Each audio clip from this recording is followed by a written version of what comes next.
Okay. So tonight's special guest is a friend of mine who we met in a very well. Kelly, you met him once, I think, at a party, right? It's your My birthday. It's your birthday party, 60th. birthday party, and Michael Mayo is he's a medium, and we have a lot in common. A lot in common. We met each other when we were doing a pilot for a television show, and I looked over at him, and he looked over at me, and we started speaking about mediumship, and he spoke the same way I did, which is very rare to find that. And he's I call him my protege because we work very similarly, and we share a lot of stories. And I'm honored to have worked with Michael on stage. He's just lovely, wonderful teacher. And please, everyone, meet Michael Mayo, medium. There he is. Yay! Hi. Hi. Oh, hi. How are you? Welcome. Thank You you. Thank you so bottle. much for You having bottle. me. Thanks so much for having me. I appreciate it. You're welcome. Michael, how long ago did we meet each other? About 6 years ago? Maybe 5, 6. I think it's 4. I want to say it's 4. 4. I don't Okay. know. Time disappeared when we went through. It's true. COVID, but I literally don't know. I have to go back to the pictures and see when that might have been. I think it might have been 2016. And Michael, I love Michael's teaching and his insights, and we've worked together. And for everybody, Michael, tell everybody your background, how you got involved in mediumship, and yeah. Sorry, my cats are doing things. If you hear things falling over, that's one of my cats knocking everything over. So, how I got started in mediumship. Yeah, I stumbled into a metaphysical bookstore one day looking for crystals and cards after I was in massage school, and one of my you were also in massage. I was 7 years. Yeah. Yep. And because one of the teachers had them, so I was like, I want to find a place that has this. This is so cool. So I stumbled into a store, Awakenings, and when I was there, the owner was like, "Hey, you should come to this mediumship demonstration." And I was like, "What's that? I don't even know what that is." And he's like, "It's a medium does a group reading for different people." And I was like, "Sure, I'll check it out." So I go there. At this point, I hadn't had anyone close to me die. So I was like, he's not going to come to me, but here we are. And this is interesting, right? Who doesn't like a little bit of ooh, So I'm there. He comes to me and starts giving me this message from an older gentleman in the spirit world. And I wasn't able to take some of what he was saying, but he's like, this person is very adamant. He really wants you to know this. He said, are you aware you're very psychic? And I had said yes, only because I had had dreams and things that had come true before. And then he said, you're a medium. You need to start developing, and one day you'll be doing what I'm doing. And then my brain kind of went like, what? This is crazy. I'd never had any kind of mediumistic experience at all. You have so many mediums who are like, oh yes, I saw a floating head in my, closet. And, they have all these stories. I never had anything like that. How old were you, Michael? How old were you? I was 19. So you're 19, young. I was 19. So then I went to my first class, and in my first class, we were kind of doing aura readings. Someone was standing up against the wall, and they're like, well, what are you picking up on? I was like, well, there's a gentleman here. His name is Jose. He died on March 14th, and he was your best friend. She said, yes. Oh my gosh, yes. And I was like, and he da-da-da-da-da. And it was just the perfect reading, right? Everything that you would ever want in a reading happened, right? So that was amazing. And I was like, oh, I guess that guy was right. Cool. Well, then I go to the next week and I get nothing. I go to the next week, I get nothing. I go to the next week, I get nothing. And so began the journey of unfoldment. So, I always talk about that as the little carrot that they dangled, that they said, here's what's possible. Now go develop it. So thank you. So tell us about that. So you've been working medium now for how many years? So I like to talk about developing medium because I think it never ends. I've been 19. So and then I've been working, throughout that time period, right? So 15 years, and in February 16 years. So and that's part of what I want to talk about tonight was because we want to talk about the development of the soul, but and we all of us we teach. But tell us about mediumship development, because I found, and I've talked about this before, that many students want to reach the end, want to get there, and don't want to sit and don't want to develop. Tell us your thoughts about development, and as you develop, your soul develops. What is soul development, and how does it tie into mediumship? Yeah, absolutely. So big question there.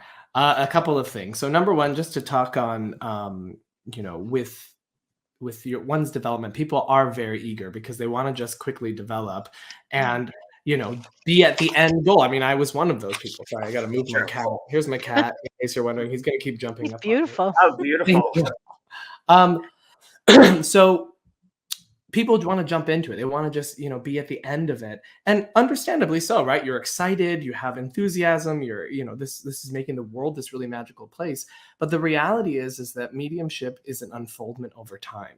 It takes years and years of dedicated development, because even if you can make a link, even if you can give a message, that's not really what being a medium is all about. Yes, it's a part of it, but it's actually about the spiritualization of oneself.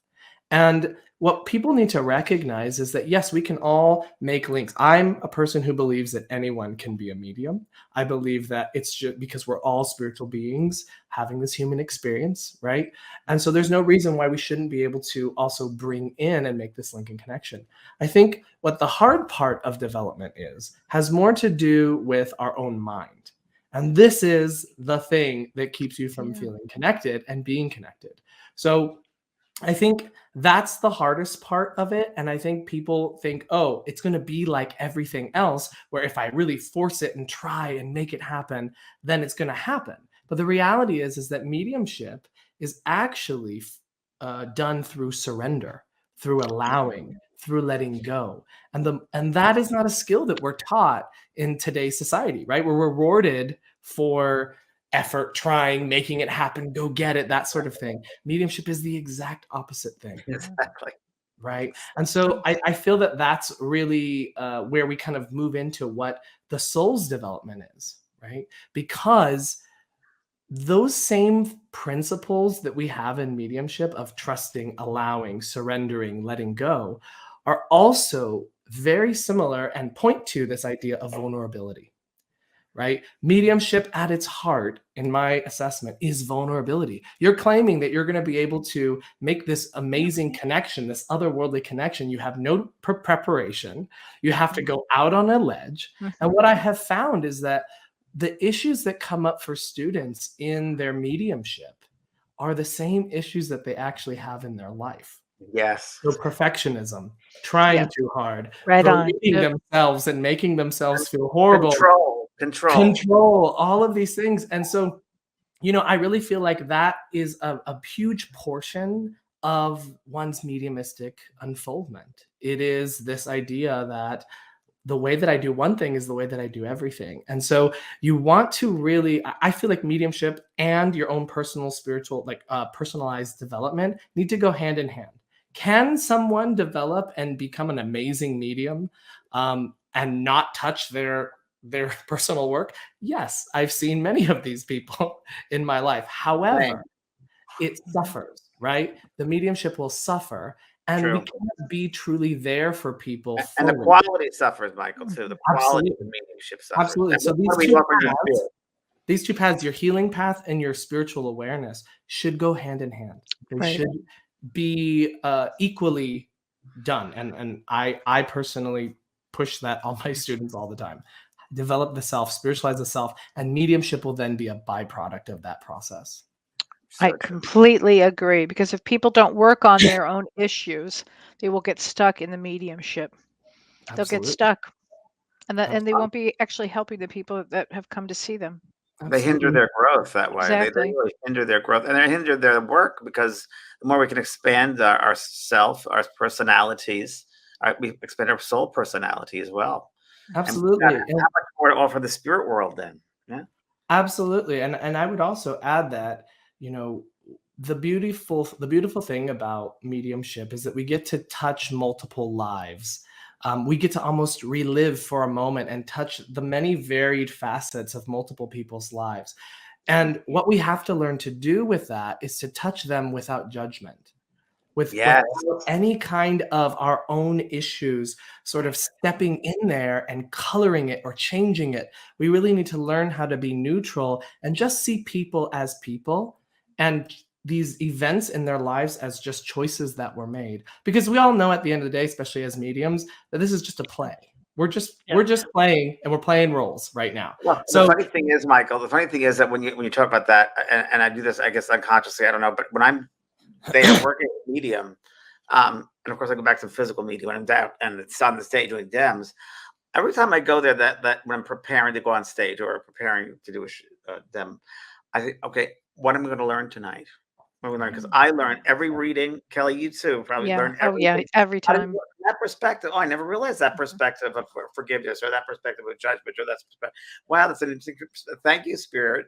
So Yeah. we get taught every time we work as well. Mhm. We're always learning. Absolutely. And I think you're bringing up a great point.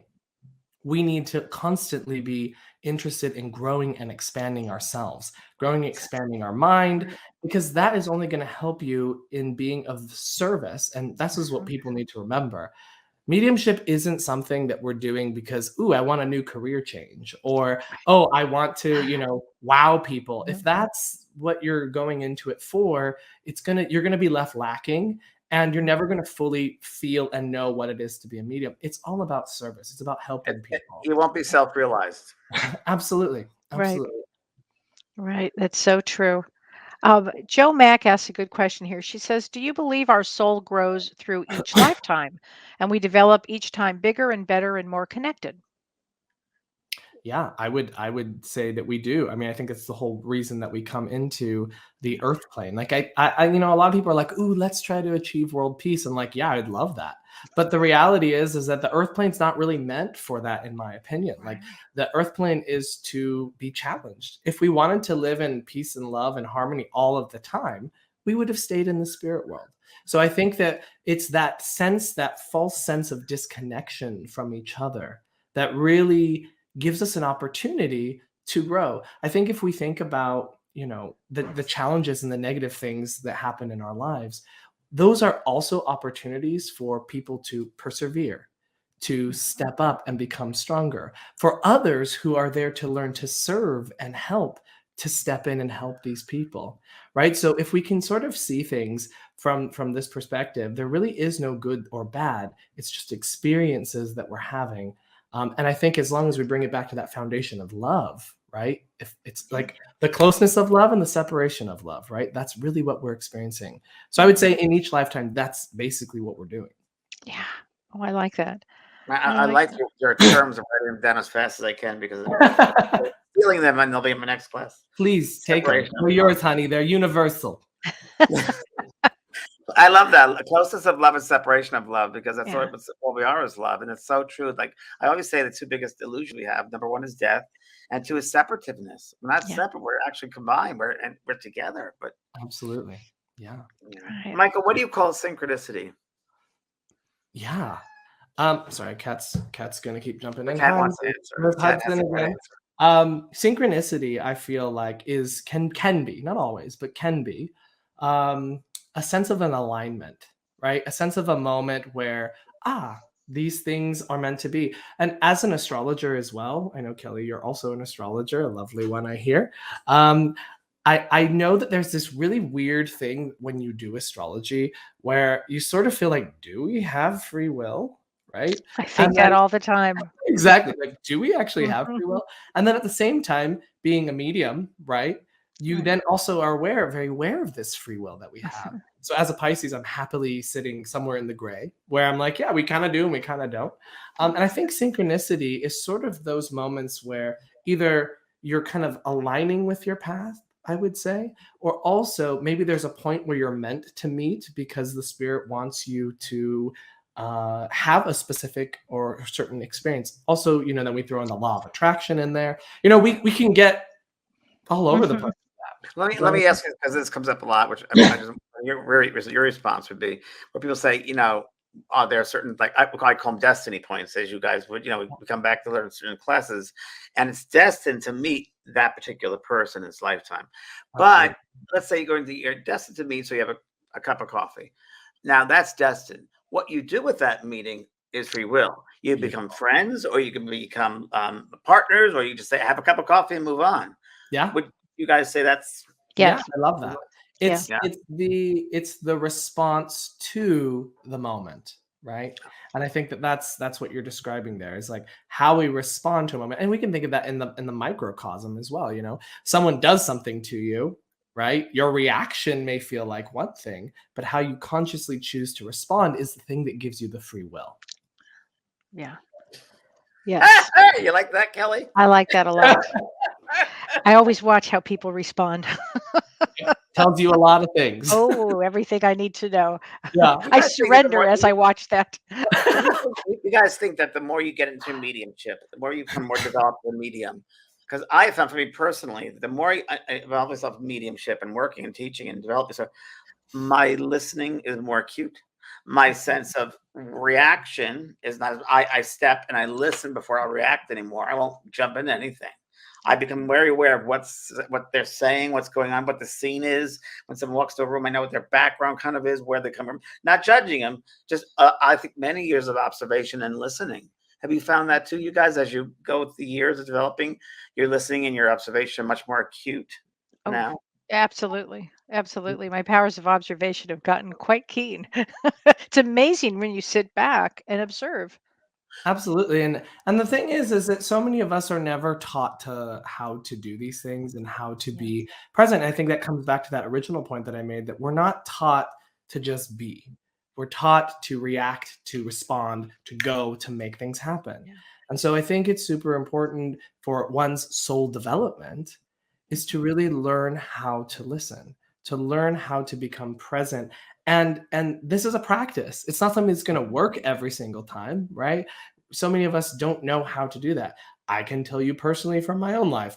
Do you want to see me enraged? The people you want to point to enrage me is just family, right? Nobody gets under your skin like family, right? And then you have to learn, okay, instead of engaging in that pattern, right? Instead of engaging of they yell, I yell, right? Instead, we stop and we change our reaction, our response, right? We respond instead of react. And then we really start to shift the relationship. And I think that that is a huge thing, is recognizing we're playing a role in all of our interactions and all of the experiences that we're having. And I don't mean that in a blame game sort of way, but more so, hey, what's my part? And that's the thing I have control over. Right. And so I think the more that we can start to cultivate that awareness, that observing, that listening, and of the self as well. Right. So many of us, and especially I'm talking to all you people out there who are givers. Okay. My empath friends out there, we're notoriously Yeah. the type that is going to snooze our own feelings, snooze our own emotions. And what we really want to pay attention to is start to not just observe other people's reactions, right? And observe that way, but start listening to your own response, right? And paying attention to that so that you can learn to set boundaries, learn to say no, rather than the self-sacrificing sort of thing that, us givers always do. We're like, well, no, I can handle it. I can handle it, right? That's a huge lesson for empaths to learn in this lifetime. Huge.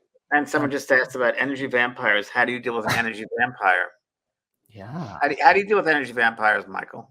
Yeah. For me, it is a few things. Number one, it is recognizing that how do I manage and maintain my own energy? That's number one. So the belief and the knowing that no one is a victim of anything. All we have to do is maintain and know that this is my space and this is just me, right? So that's number one. Number two, it's boundaries, right?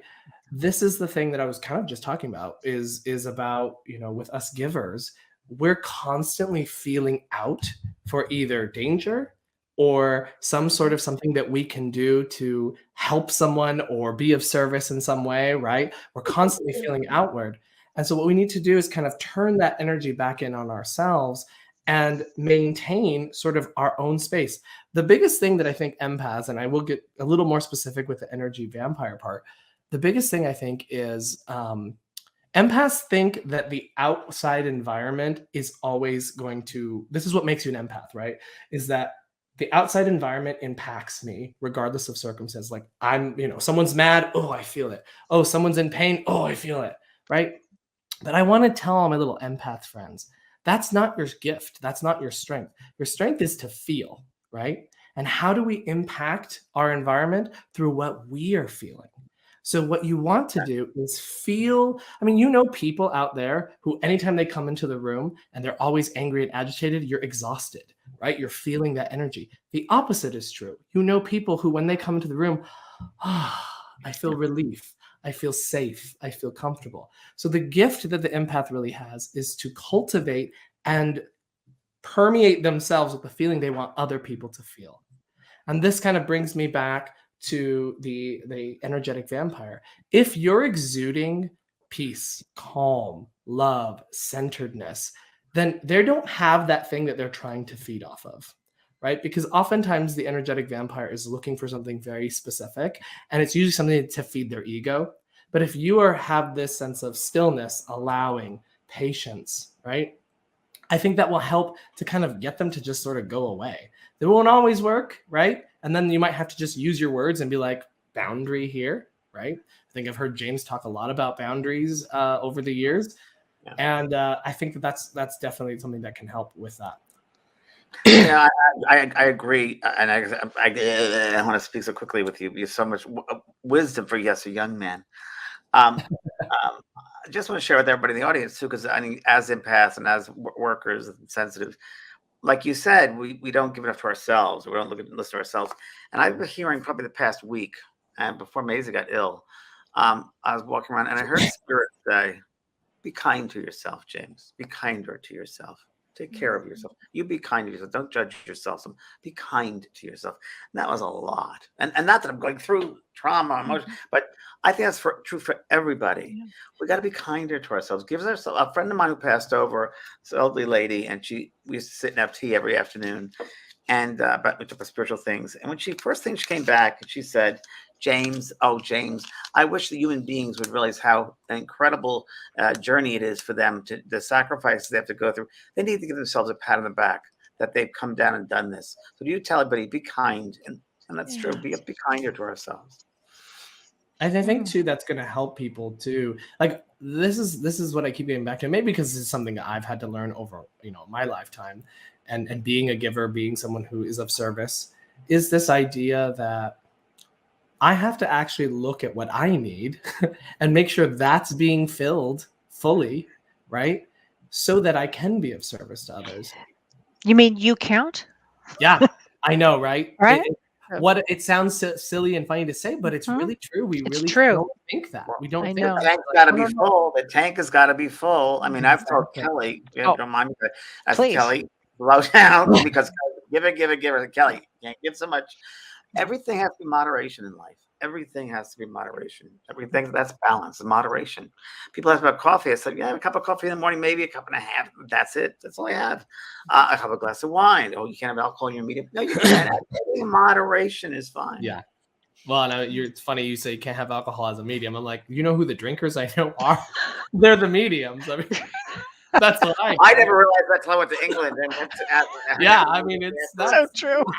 Those are the drinkers. And you studied at the tell us where you studied at the Arthur Findlay College, right? Yeah, I've definitely had a chance to go to Arthur Findlay College and what is that exactly for people that don't know? So it's a school in a Victorian manor that you live there, you sleep there, you eat there for a week, and you do mediumship for about 12 hours a day, including meals, of course. And yeah, it's actually a really unique and fun experience that I definitely recommend people to try to go to if they can. So a lot of mediumship. Yeah, I'm just curious. Tell me about meditation. What is your thought of meditation in the work that you do? Yeah, so I think meditation is definitely like the umbrella term, right? So some people would put, sitting in the power as a meditative practice. Other people are going to be considering mindfulness as a meditative practice, etc. And I think within the world of meditation, you have so many different tools for whatever it is your outcome you're hoping to get, right? How dealing with anxiety, mindfulness. That's an excellent one for that. As far as when it relates to mediumship, though, I feel that sitting in the power is something that we must do. What does that mean, sitting in the power? Perfect. Sitting in the power for me is there for several reasons. So, a lot of people who are already in mediumship, they hear it a lot and they think, oh, I'm just supposed to like kind of just be here and sitting and feel my energy, etc. Michael and I we had a talk in your car and went to lunch, and we talked about this, and we had very different perspectives. And I asked him, well, what do you mean sitting in the power? What's your interpretation? And it was great. So please share that. Yeah, absolutely. So I feel that sitting in the power is actually has a purpose more so than just being in a meditative state. Everything that we do in sitting in the power is actually training us for our mediumistic awareness. So sitting in the power helps us to become passive and receptive. It helps us to learn to quiet and still the mind. It helps us to become energetically sensitive. So we start to feel our energy, its movements, its changes, and we are learning to notice what changes without engaging it, without letting your mind come in and try to do something with it. So what we're actually learning to do is to learn to notice, accept it, let it go. So everything that we experience, any sensations, any sort of whatever, these are the things that we want to pay attention to, but then we let them go. The reason that this is so important is when our sitting in the power practice turns into, instead of notice, accept, let it go, everything that you're experiencing, right? I always tell my students, you're becoming a little nerve ending and you're just noticing what's happening in your experience. I like that. Noticing is different from scanning, searching, looking for something to happen. Noticing is like if, when my cat knocks something over, I notice the sound, right? It draws my attention. This is what we want to be doing when we're sitting in the power. But Michael, when you say sitting in the power, what does that mean? Power? What do you define power? So within everyone, there is this power that resides within you. You can call it your soul. You can call it your aura. You can call it your own inner divine spark. And what we do is we intend and we learn how to expand this energy so that we can fill our body, move beyond our body. And what you start to do is you start to become sensitive to the atmosphere around you. And as we become aware of that atmosphere, we're tuning our awareness not so much here in the physical anymore, but actually including more of our awareness so that we start to become aware of our energetic sensitivity. And when we do that, that's how we start to sit in the power, right? When you're sitting in your own energy, your own divine spark, you're sitting in the power. And so, one more thing with sitting in the power is the practice goes from I notice something, I accept it, I let it go, and it turns into I notice, describe, and let it go. So when we're actually doing mediumship, we are becoming sensitive, right? Like we do when we sit in the power, we become attuned. And then when the spirit presence steps into our energy, it changes our experience in some way. So we notice the change, we describe our experience, and then we let it go so that we can be open to the next thing coming. Does that make sense? Great way of explaining it. Yeah. And so this is why I think sitting in the power is so important, because it teaches us all of these skills that we need. So we don't sit there just kind of listening to a meditation and just sort of zone out. We're supposed to be noticing, accepting, and then relaxing further, letting go more. I think, Michael, and you and Kelly think about this. So what you're saying, I often refer to the analogy of that the body only is 30% of the soul within here, but 70% is outside. And it helps us to get in tune, maybe, to opening up to that higher expansive part of that other bodies, if you will, our higher selves, and opening that space up, or that portal, whatever people want to call that. So you're also open to inspiration and being inspired. I think it happens as well. We give them an opportunity to work with us and come down to this denser vibration. I think that's also part of that experience, I think. Absolutely. Sitting in the power isn't about you going and getting information and trying to connect with the spirit world and like gather things. It's actually a communion. It is you becoming open and sensitive and then saying, okay, spirit, I'm just here. This is your time. Whatever you need to do for me right now, whether I'm aware of it or not, this is your time. I'm just going to become still and quiet. And when you learn to move into that beautiful space, so many people come to me and like, I can't meditate.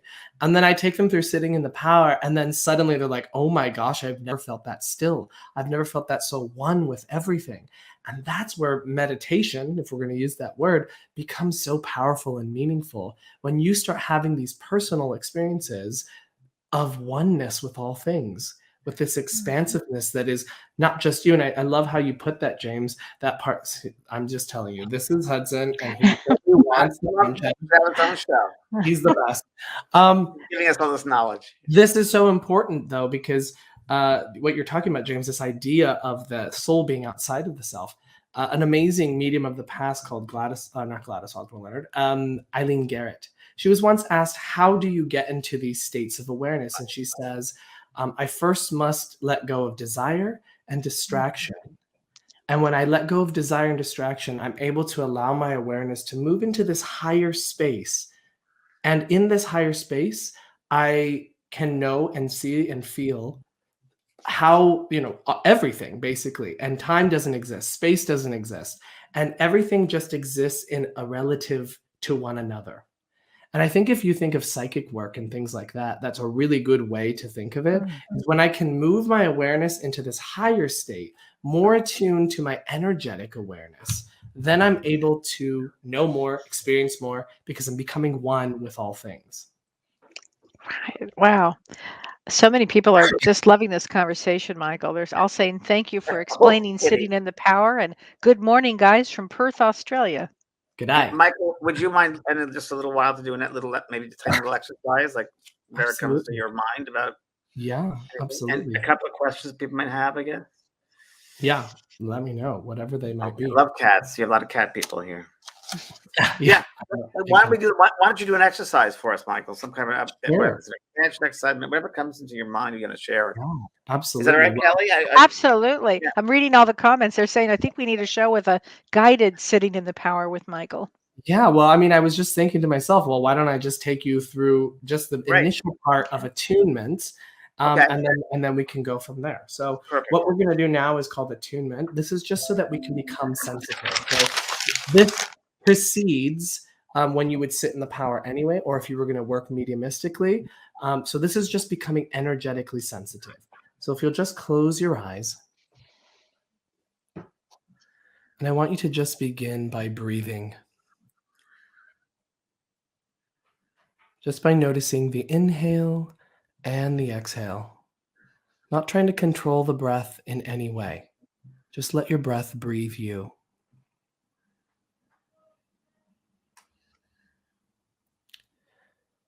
And as you breathe, just allow your thoughts to find their natural place of rest.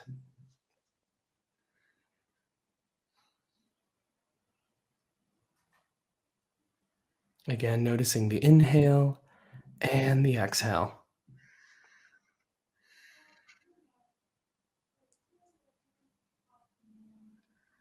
Good. And when you're ready, I just gently want you to bring your awareness, just bring your feeling to that central part of you, that space within you that is the core of you. If you're not sure where that space is for you, you can just gently bring your awareness to the heart space or the solar plexus, just by taking your awareness into just feeling into that space.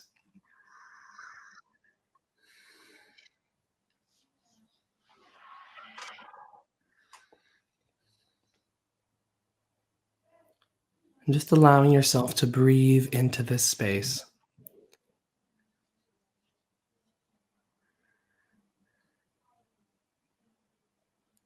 And when you're ready, I want you to just intend that when that power is ready to begin to open within you, it will naturally do so. Don't force it, don't make it happen, but instead let go, surrender, do less,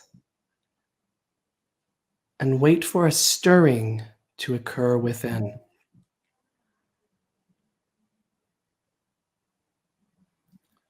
Very good.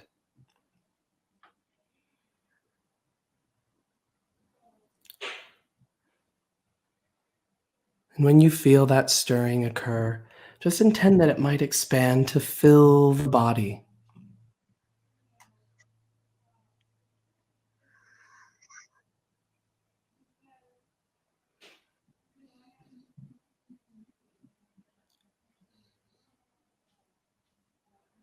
Beautiful. And then just allow that now to expand, to move just beyond the body, so that you begin to feel just a couple of inches outside the body. It's as if the air around you begins to become an extension of you, your energy, including the air just around you.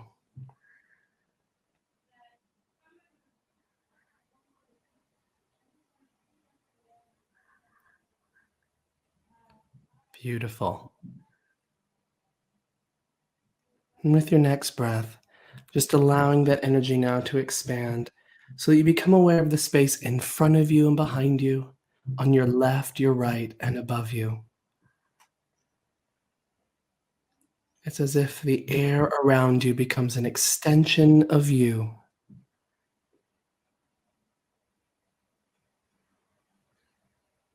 And as you do this, noticing the sensations that change, you might find that you're feeling tingling, buzzing, warmth, heaviness, perhaps a thickness in the atmosphere.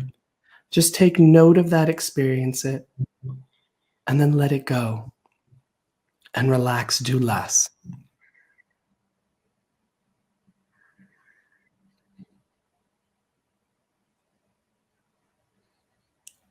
Very good. And when you're ready, just allow that to expand to fill the room in which you sit. And just allow yourself to be in that space for just a few breaths. Feeling your energy expanded. Feeling how the atmosphere changes around you. Noticing the very subtle difference. And then now do less. Fully letting go, knowing that my energy is expanded.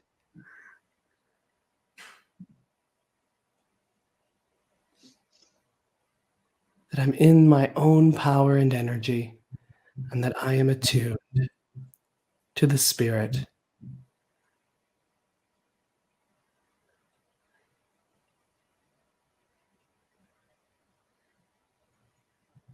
And then very gently, when you're ready, you can just begin to take a nice deep breath in. And just begin to make your way back, knowing that while I am still sensitive, as soon as I would like to, I can bring all that energy back in and begin to return to normal awareness. And whenever you feel ready, you can open your eyes.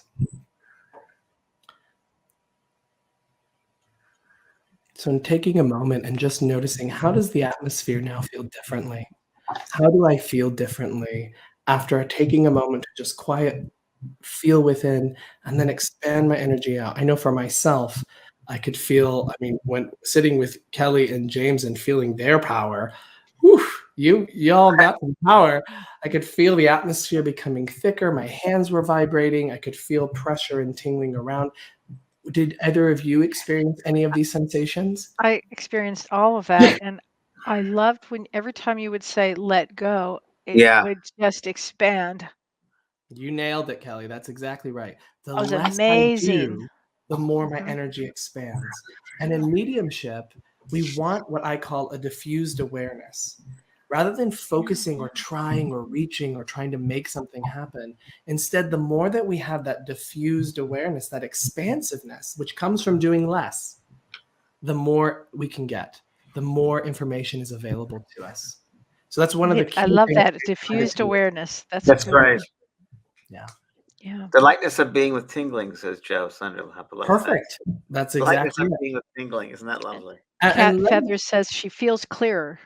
Beautiful. And this is the key here. You use those sensations. I didn't tell you guys, hey, you're going to feel tingling and buzzing and warmth and heaviness and all these sorts of things. I said, we're just going to relax and we're going to attune. And those things happened to you. They came and they happened to you. And this is a really important thing to illustrate for those of you who are interested in developing mediumship. Notice how an experience can happen to you without it coming from you. And all you had to do was relax. Okay. So if we can expand our energy and then something can change in our experience, such as feeling changes in the atmosphere, the energy, all of these sorts of things, it teaches us that we don't actually have to do anything to get information.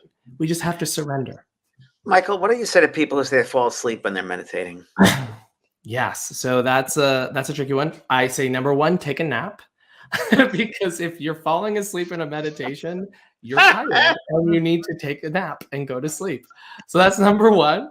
But number two, figure out a time of day that works for you, right? What time of day do you have the most energy, that you're the most alert? That's a really good thing. And then also, if you can only go so long without falling asleep, just start there and then increase it by just a little bit more. One thing that helps when you're starting to fall asleep is also just becoming present and aware of your breath and becoming present and aware of what you're sensing and feeling. So that's another thing that I would Do you think that people, and Kelly, you too, you think people sometimes on some level are fearful of what they might find if they let go of control or surrender? It's interesting you said that, James, because a gal here, Nellie Flores, wrote, "That was really good. Thank you. I felt my energy expand and I wasn't scared. It was lighter when letting go." So it's exactly what you just said.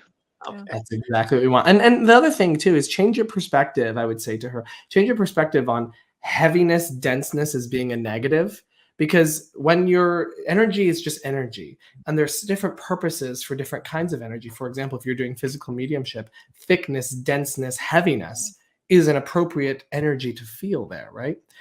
So just see denseness, thickness, it's all just energy, just has its different purposes. So that way, sometimes people get nervous if, oh, I feel a pressure here, or oh, I feel a denseness, and that's like a scary thing. No, it's just energy. None of it can hurt you. None of it can do, nothing bad can ever happen to you. Take it from me, who's been doing this how long? I've never had a negative, scary, or bad experience. Take it from James. I'm sure, James, you would say the same thing. I'm more afraid of the living than the dead. And Kelly, I'm sure you as well. Totally. And she's a therapist on top of being a medium. On top of all that, So then she's definitely scared of living. I've heard it all.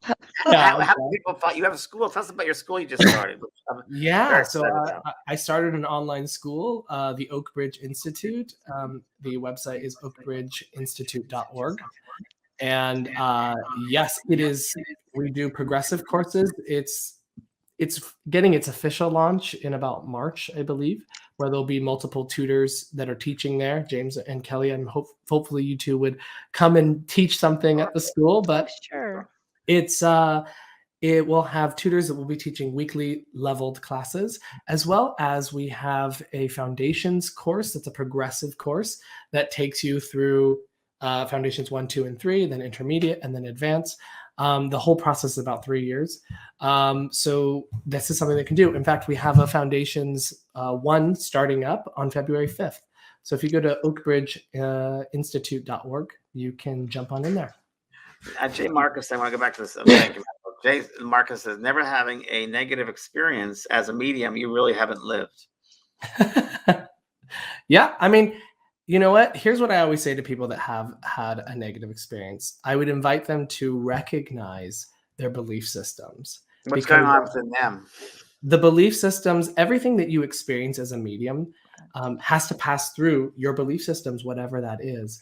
And we will definitely find opportunities to validate or have these kinds of experiences because we believe that that's possible. What I would offer as an alternative for anyone who's had a scary negative experience is see what else that could have been. If it wasn't spirit, what was the actual stimulus that I experienced, right? Because our belief system plays such a huge role. Here's a perfect example. Right. Let us say that I am a fear-based, I'm a neutral medium. I don't have a fear-based belief. And I start to feel a pressure very strongly on my throat. If being a neutral medium, I may say, okay, you know what, right now I have a pressure on my throat, so I know that this lady had passed of some sort of throat cancer or something like that. You say it, you speak it, you let it go, it dissipates. Now, let's change it, and now I'm a fear-based medium. I feel a strong pressure on my throat, and immediately my brain goes, oh my God, something's trying to choke me because I can't breathe. Then your anxiety kicks in, adrenaline kicks in, your heart starts pounding, your head gets light. Now I'm under psychic attack. And it turns into this whole other experience. I'm so glad you said that. I'm so glad you brought that up. Exactly. It drives me nuts when that happens. And so what we want to do, and you know, I never shame anyone for having an experience. Don't get me wrong. I believe you had that experience. You were fearful and you were terrified and it's made you very uncomfortable. I believe all that. But what we can often do is if we re-look at the experience and we find an alternative explanation that maybe is a lot more mundane, right? Right. Because fear comes from not understanding it. Fear comes from either our belief system that colors in and interprets a stimulus that was otherwise neutral. Right. Right. So that's And usually what as a medium too, to come in neutral is really the way you need to be. essential. It's Yeah. essential. You're right. You're I have totally a quick question for you. When you were growing up, did you have belief systems? Were you raised a Catholic? Did you have any of that? Yeah, so my family never raised me anything. However, me myself, Michael, since I was a child, I wanted to know God, and so that took me on a big, long journey. Same. I was a born again Christian, was going to be a pastor, was sitting there reading my Bible every day and writing sermons and all kinds of things, and so I was passionately Christian, and then that was not conducive to me and took me down a very dark place, because of my own life and who I am as a person. And so, it was either that had to end or my understanding of that. So I prayed a very heartfelt prayer to God. And here's my cat again, jumping on my back. Oh, A very heartfelt prayer to God. And I said, hey, I'm either going to die or you're going to, show me the truth. And I was led to research the Bible and look deeper into it and its foundations. And when I did that, it actually led me away from my belief system. And when that happened, a veil was lifted and I began to understand God, spirit, the universe in a very different way. Still valid, true experiences within my experiences with Christianity, but just from a different lens. And I realized you didn't have to actually put that lens on it. You could have all of these experiences. I mean, if you go to, what is it? Oh, I can't remember. I think it's Corinthians 19. I'm not sure 100% what it is, but it's what the gifts of the spirits are. It's prophecy. It's speaking in tongues. It's healing. It's all these things. It's discerning of spirits. What does a medium do? We heal. We prophesize. we discern spirits. Discern, yeah. Right? And so, the Nazarene was a medium. One of the greatest mediums was Jesus. Now, the Nazarene was a medium, obviously, and it was a physical medium because he was able to materialize. He was able to change, physical mediumship all the time. Yeah. And Lovely said, I'm saying this out of context, of course.